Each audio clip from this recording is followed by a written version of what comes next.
Hello guys! Hello Virgo! Welcome dito sa aking channel, Kapalaran888. Welcome. Virgo, alamin natin kung anong messages, vibration, gabay, energy person.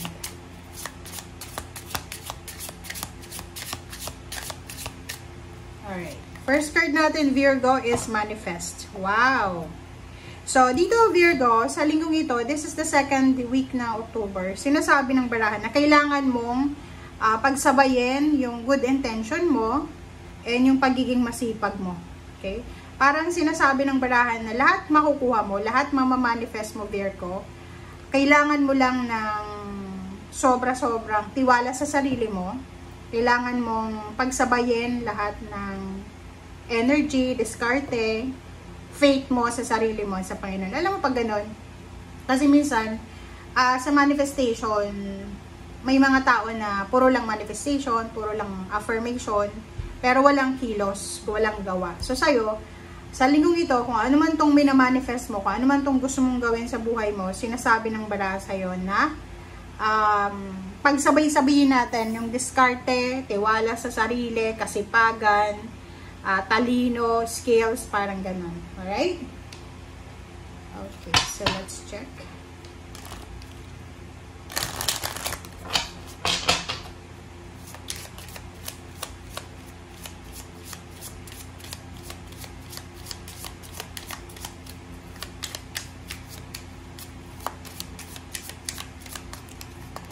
Oops, sorry.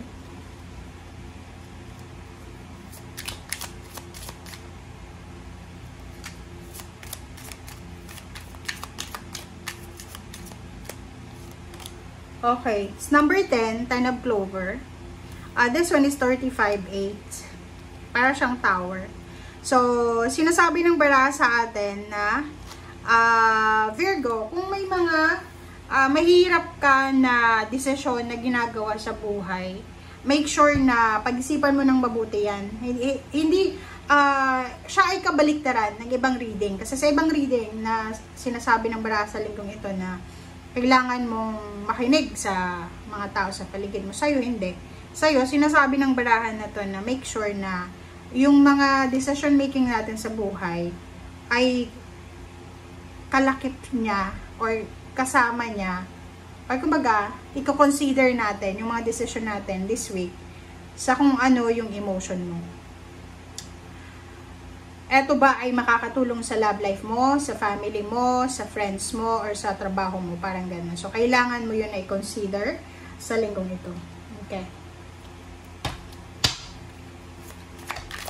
Alright, here we go.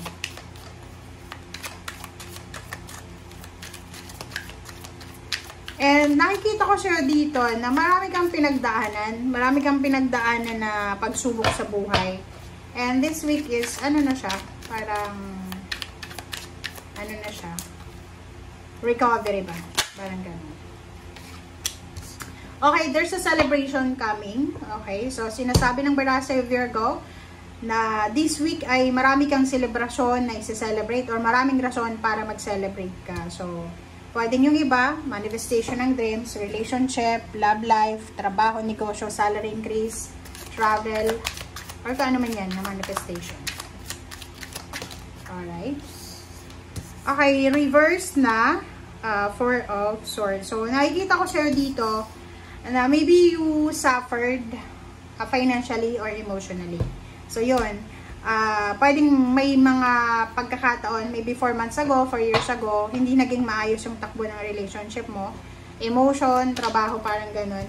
And ngayon, sinasabi ng baraha sa'yo na andito na yung happiness. Kumbaga, may resolution. Masosolve na yung mga issues, problema. Okay? Ito naman, so may good news. Pwedeng may mga balita ka na matatanggap. There's a good news, there's a news, balita talaga na matatanggap ka.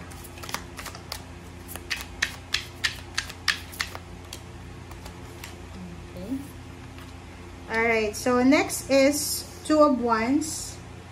Ang Two of Wands na to, this is choices and decision.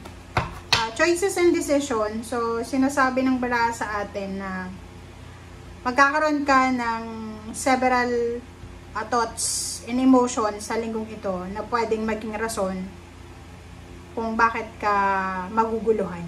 Okay? Pwedeng may mga offer ng jobs kasi marami siya, di ba? Pwedeng may mga offers ng jobs na yung isa pangarap mo talaga siya, yung isa naman is wala, parang ano lang, ano mong tawag doon?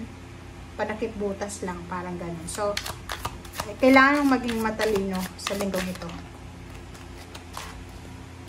In terms of relationship, mag-iingat din tayo kasi pwede kang magkaroon ng hindi pagkakunawaan with a relationship. Okay? So, relationship and partnership sa trabaho and negosyo. Yung mga nasa team, magkaka-team, magkaka-partner sa trabaho, negosyo, ingat-ingat kayo kasi yun yung pwedeng mangyari sa ngayon is, diba, mga traidoran, ganyan. Pwedeng merong mga balita na mag-trigger both sides. So, ingat-ingat kayo. Alright, reverse na Queen of Pentacles. Kailangan mong ayusin. Ayusin mo yung diskarte mo sa linggong ito.